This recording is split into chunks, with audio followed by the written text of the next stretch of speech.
Olá pessoal, tudo bem com vocês? Eu sou a Paty, voltei com mais um vídeo de análise de Osama Ranking e hoje nós vamos conversar sobre os acontecimentos do episódio 4, que tá atrasado ainda, mas eu juro pra vocês que a gente vai arrumar essa periodicidade das análises desse anime. E continuem assistindo, por favor, tá? Pra dar aquela força pra gente, não só esse vídeo, mas como todos os outros vídeos também. E não se esquece que você pode se inscrever se você ainda não é inscrito e compartilhar esse vídeo com seus amigos e deixar o seu like antes do vídeo começar, porque senão vocês esquecem. E esse episódio começou com a gente vendo um pouquinho do passado do Domas, né, que é o cavaleiro que ficou responsável pelo treinamento do Bojji. O rei Bosses, ele próprio pediu para o Domas, né, contratou o Domas para poder treinar o menino, e ele ficou todo cheio de si. Nossa, eu vou treinar o príncipe, né, se achando, né, achando que ele conseguiria passar todas as suas técnicas pro príncipe, só que ele percebeu que o Bojji, ele não ia conseguir aprender porque ele não tinha força.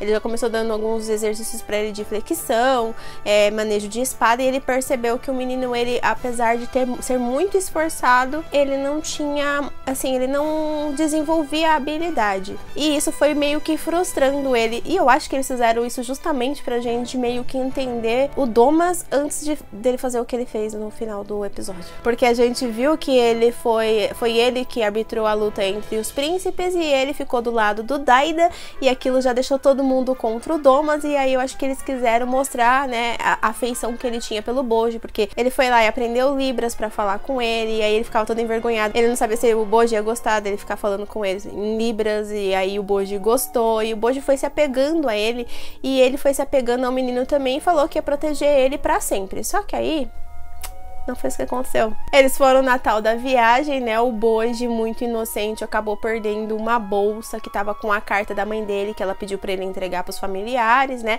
Eu sei que ele viu um monte de coisa durante a viagem, ele todo curioso, e a gente morrendo de fofura, assim, sabe? Vendo o Bojji caminhando pelos lugares e tal. E o Domas e o outro menino, que eu esqueci o nome, o Rokuro, né? Eles estavam protegendo o príncipe. E aí ele foi ver uma peça, né? Ele sumiu no meio da multidão, como sempre criança fazendo merda, né? Eles saem correndo na frente quando a gente vê, assim, já perdeu onde que eles estão. Aí ele tava vendo uma peça, deu uma moeda de ouro pro cara que tava apresentando, e aí um outro cara já ficou de olho. Ele falou assim, tipo, como assim ele tem uma moeda de ouro pra dar pro cara ali? Então eu vou roubar a bolsa dele. Só que aí do nada a bolsa apareceu, assim, né? Depois do Rokuro ter tomado uma bronca, ele ter tomado uma bronca, né? Porque ele falou assim, vocês têm que tomar cuidado, você não pode sair mostrando as suas coisas assim, porque você atiça a cobiça das pessoas. Você tem que tomar, assim, tipo, como príncipe, você tem que tomar mais cuidado. E aí ele pega e acha a bolsa no meio do caminho, assim, sabe? Eu já fiquei pensando, gente, foi o Kage que deixou a bolsa. Será que foi o Kage que tá seguindo o Bojji nas sombras, assim, né? Porque eu falei, não é possível. Quem que deixou aquela bolsa ali? Ou será que essa pessoa foi contratada pra poder roubar a bolsa do Bojji e o Bojji tomar esse susto, tomar essa bronca? É assim, é como uma forma de teste, né? Vamos ver o quão esperto ou quão atencioso esse menino pode ser. Porque ele, depois que a bolsa foi roubada, ele dormiu no meio da praça e o cara tava desesperado atrás dele. Quando chegou lá, achando que o menino tinha acontecido alguma coisa com ele, tava dormindo. E aí eu sei que eles continuam a viagem e o Bojji, depois que acha a bolsa, ele pega e se distrai com uma borboleta, pra ver como ele é muito inocente, meu Deus do céu. Ele se distrai seguindo a borboleta. E aí ele caiu num buraco cheio de estaca de madeira. Eu falei, meu Deus, o moleque vai morrer. Só que ele, né, porque ele é muito habilidoso, ele tem aquela agilidade dele, ele consegue se desvencilhar de todas as estacas e cai no chão. E aí, naquele chão, ele percebe que tem, né, na realidade, uma pessoa joga... Tipo, alguém joga uma pedra na cara dele e mostra pra ele que tem uma saída, que tem tipo uma caverna. E ele acaba encontrando o que eu acredito que seja um rei que tá escondido. O rei de algum reino que tá escondido, ou que talvez tenha sido expulso, ou que tem Alzheimer e sumiu, ou que sumiu por conta própria, eu não sei. Ele acaba encontrando essa pessoa que, não sei também se é rei, né, que ela usa coroa, mas não sei se é rei. Aí ele pede desculpa, aí ele tenta explicar pra ele o que aconteceu, porque o cara já vem todo pra cima. Como você achou a minha casa? E aí ele pega e não explica, ele fala, eu tava caminhando, né, e me distraí, aí caí num buraco cheio de espeto, né, e acabei achando a caverna e vim parar aqui. Aí o cara pega e leva ele pro lado de fora, né, começa a falar pra ele, aí a gente vê uma coisa muito esquisita, que é um espírito que aparece no meio do ar, assim. Ele pega e caça, né, um javali, acho que é um javali, acaba caindo nesse buraco que era que o Bojji caiu, e acaba morrendo. E aí ele pega e vai assar esse animal lá do lado de fora da montanha, e a gente vê um espírito sugando a alma desse javali que morreu e levando, assim, tipo, meio que processando a alma e jogando ela de volta na terra, assim, liberando ela na terra novamente em forma de outros animais, sugando várias almas de animais e devolvendo elas pra terra. E aí ele fala que aquilo ali era um deus que ficava fazendo essa parte de meio que, vamos falar de ressurreição, porque eu não lembro a palavra direito que ele usou. E aí ele pega e começa a dançar e fala pra ele fazer uma dança com ele de retribuição, né, tipo, pra agradecer ao sacrifício dos animais para alimentar eles. E aí eles começam a dançar lá no meio da montanha. Aí ele pega, oferece a carne do bicho para o Bojji. E aí ele fala que ele vai ser o sacrifício dele, o próximo sacrifício. E aí pega e aponta uma espada para ele. E o Bojji sai correndo desesperado. Ele tá tipo no alto de uma montanha. Ele desce a montanha assim com a maior facilidade, correndo. Aí ele vê um fogo. E aí ele começa a gritar e ele ouve os caras, né, tanto o Domas quanto o Hokuro procurando ele. E aí ele chega no acampamento e o cara fica parado lá no alto da montanha. E aí eu fico pensando, será que ele estava atrás do Bojji mesmo ou ele estava atrás de quem? Porque ele falou, você vai ser meu sacrifício. Me pareceu que ele estava falando do Bojji, mas não deu pra entender muito bem. E quem será essa pessoa, né? Será que ele é um rei de um reino que foi devastado, de um reino que agora não existe mais? Será que ele perdeu aquele espírito e por isso ele deixou de ser o rei de algum lugar? Ou talvez o espírito, que nem o pai do Bojji, ele tinha aquele demônio dentro dele. Eu não sei, eu tô chamando de demônio, mas não sei se é demônio, né? E vai que é aquele cara controla aquele espírito que recicla as almas dos animais para devolver pra terra. Então talvez eles tenham um espírito guardião, talvez, não sei. E aí o Domas, ele fala, né, que é pra ele ficar mais atento e tal. Aí eles montam um acampamento. O Domas vai dar um pedaço de carne pra o Bojji comer. Aí o Bojji vai pôr na boca e duas kunais, parece assim, né, tipo, tira a carne da boca do menino. E aí um grupinho de raposas, né, a mãe e seus filhotinhos passam, pegam a carne e levam embora pra toca. E aí o Domas, ele fica, tipo, muito intrigado com o que aconteceu, né, quem que tá ali que fez aquilo, né. E aí ele pega e sai atrás, né? Ele vai olhar os arredores e tal, e depois que os meninos dormem. E aí ele fala, né? Bebinho, eu sei que você tá vivo, você tá tentando fazer o que com o príncipe? E aí ele fica naquela coisa. Só que será que ele tava mesmo tentando matar o Bojji? Será que foi o Bebinho mesmo ou será que foi o Kage? Não dá pra entender, né? Se o Kage tá acompanhando ele das sombras. Que o Bebinho, ele forjou a morte, a gente sabe, né? E provavelmente ele forjou a morte pra poder ficar de olho no Bojji mesmo. Porque eu acho que ele gosta do Bojji, assim, tipo, como príncipe. Ah, e a gente viu também que o príncipe herdeiro lá, o menino, ele tem um sonho com um espelho onde ele tá perdido no meio da escuridão. Tem uma caixa de Pandora, que aí a mãe dele fala pra ele não abrir, e o espelho fala pra ele abrir, e aí ele vai pelo espelho e abre aquela caixa e sai um monte de coisas ruins, assim, sabe? Ele fica envolto por uma escuridão. Aí o Bojji aparece nesse sonho dele e começa a proteger ele contra as coisas que tentam atacar ele. Só que aí o Bojji, como ele não tem força, ele começa a perder, ele começa a apanhar dessas criaturas. E aí ele acorda do sonho. E aí não dá pra entender, assim. O que deu pra entender, lá no fundo do Daida, ele gosta do irmão e talvez ele até nem se importasse tanto dele virar o rei. Só que ele foi meio que corrompido, ele meio que se deixou levar pelos pensamentos, ou talvez ele esteja sendo manipulado, esteja enfeitiçado pelo espelho. Aí voltando lá pra onde o Bojji tava, depois que eles dormiram, eles foram pra uma outra cidade. Eles falaram assim, a gente vai ter que passar por essa cidade pra chegar nos portões do inferno, a gente vai ter que passar pelos portões pra chegar onde a gente precisa ir. E aí ele pediu pra Hokuro procurar um lugar pra eles dormirem. E aí ele leva o Bojji até os portões. Ele fala, ó, de tempos em tempos, né, o fogo ele sobe, né, e depois ele apaga, né, e a gente não consegue ver o fundo. Aí ele vai até a beirada, assim, e você já fala, mano, eu... Mesmo mostrando, falando que o Domas, ele ia cuidar, o Domas falando que ia cuidar pra sempre do Bojji, eu falei assim, gente, eu não confio nesse cara, não adianta, porque alguém recebeu a ordem de matar o Bojji. Porque foi dito no outro episódio, né, que tinha sido dado uma ordem pra matar o príncipe. E nisso, o espelho fala pro menino, né, pro irmão dele, que eu até esqueci de falar, que ele fala assim, a gente tem que dar um jeito no príncipe, porque o príncipe, ele é muito inocente, ele pode prejudicar o seu reino, ele pode fazer alguma porcaria por aí, que algumas pessoas podem vir para o seu reino e tentar tretar com você. Então ele precisa meio que ser eliminado. Então aí o Daida dá a ordem de matar o Bojji. Então eu só fiquei pensando, alguém vai tentar matar ele.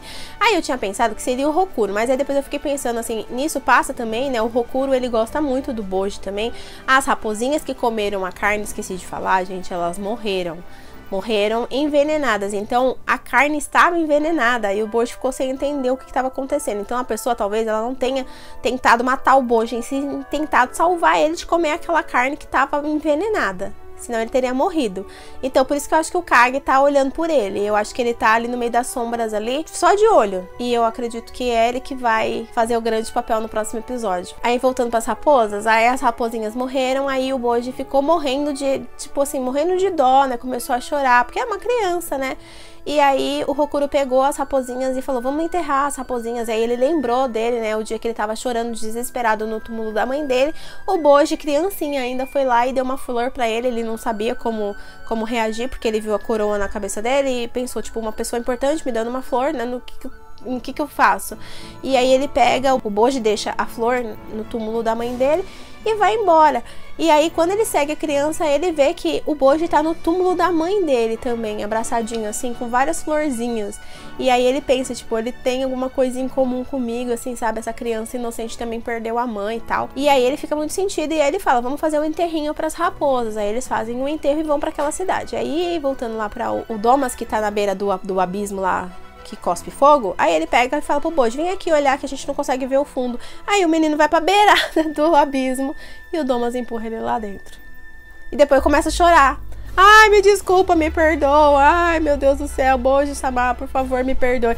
Mas precisava ter jogado a criança do abismo, assim, eu fico pensando assim, mesmo que ele tenha recebido ordens pra fazer isso, é a consciência dele, ele não precisa fazer. Sei lá, desse fim no menino, levasse ele pra um orfanato, deixasse ele com o Hokuro mesmo, sei lá, fala, ó, Hokuro pega o menino, leva pra longe, vai embora, some da face da terra, esquece que a gente existe, que aí eu vou falar que eu matei, mas não precisava ter matado, jogado ele lá do fundo do negócio, aí saiu aquele fogo gigantesco, assim, você pensa, meu Deus do céu, o menino virou um churrasco. É claro que não, né, porque ele é o protagonista, ele não vai morrer, e eu acho que o Kage vai salvar ele, ou o Kage ou o Bebin, mas eu acho que é o Kage, que ele vai acabar reencontrando o Kage. Alguém vai estar dentro daquele poço e vai salvar ele, antes do fogo pegar ele, e aí o Domas vai achar que o menino morreu, todo mundo vai achar que o menino morreu, porque a rainha, inclusive, ela tem um pressentimento, ela falou assim que ela nunca mais ia ver o Boji, e nem o Daida ia ver o Boji mais, então ela teve esse pressentimento, na hora que o menino foi jogado, ela tava bebendo chá e a xícara caiu no chão, assim, sabe? Eu acho que ela tá com esse pressentimento, né? A gente percebe que ela é muito mãe coruja do Daida, mas ela também gosta muito do Boji. Então ela pressentiu. E aí agora fica essa coisa, né? Porque eu sei que o Domas, eu não confio nele, jamais confiarei. E não, tipo assim, quem faz isso uma vez já perdeu a vergonha na cara, vai fazer sempre que tiver, sabe, essas pessoas que seguem ordem cegamente, porque ele não precisava ter feito isso e ele fez. Então já é uma pessoa que eu não vou confiar pro resto da minha vida. Agora o outro menino é que vai ter que cuidar do tipo, eu não sei o que vai acontecer, porque assim, eu sei que alguém vai salvar ele desse poço e o menino vai ser dado como morto. Todo mundo vai acreditar que ele morreu.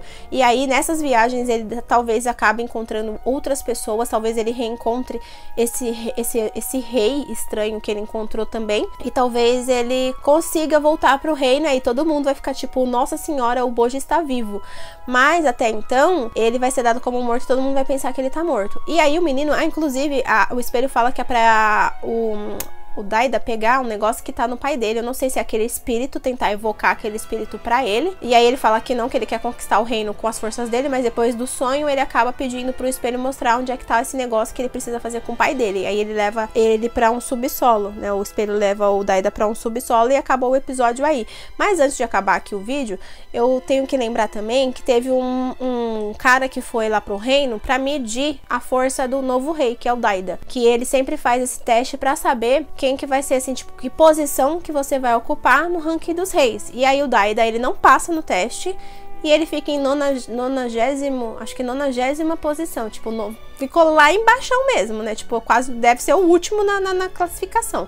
Se for de 100, ele é quase o último. Mas aí mostra também que o pai dele passou por esse teste e ele derrotou o Golem com uma porrada só. Só que aí o cara falou assim, olha, a gente não vê só a força. Se a gente visse só a força, com certeza o Bosses ele seria o número 1 no ranking. Então a gente já sabe que eles não veem só a força.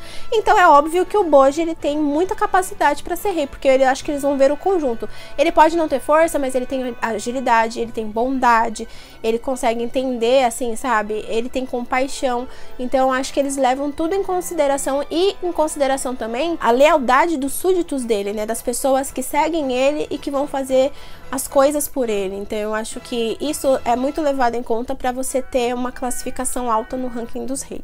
Mas é isso, gente. Essa foi a análise desse episódio. Eu sei que eu estou revoltada com o Dom, mas eu quero dar 2 tapas na cara dele. 2 tapas não, 2 murros mesmo na cara dele. Mas eu sei que o Bojji não vai morrer, né, gente? Porque ele é o protagonista e o protagonista não morre. Agora, se morreu, se eu morder a minha língua e o protagonista morrer, não sei o que eu vou fazer. Mas é isso. Espero que tenham gostado dessa análise. Se gostou, deixa aí um comentário. Não se esquece que agora você pode nos ajudar se tornando um membro do canal, clicando no botãozinho aí embaixo ou no link na descrição. Aí você vê as recompensas e ajuda se puder. Não esquece também que você nos ajuda demais se inscrevendo se você ainda não é inscrito, compartilhando esse vídeo com seus amigos, deixando seu joinha, ativando o sininho de notificações para você receber a notificação dos novos vídeos, seguindo a gente nas redes sociais na aba de comunidade, que é onde a gente posta todos os vídeos novos, e também seguindo a gente lá no nosso canal de lives para bater um papinho com a gente, assim, e também dar aquela forcinha, sabe? Então eu vejo vocês no próximo vídeo. Beijos e tchau, tchau!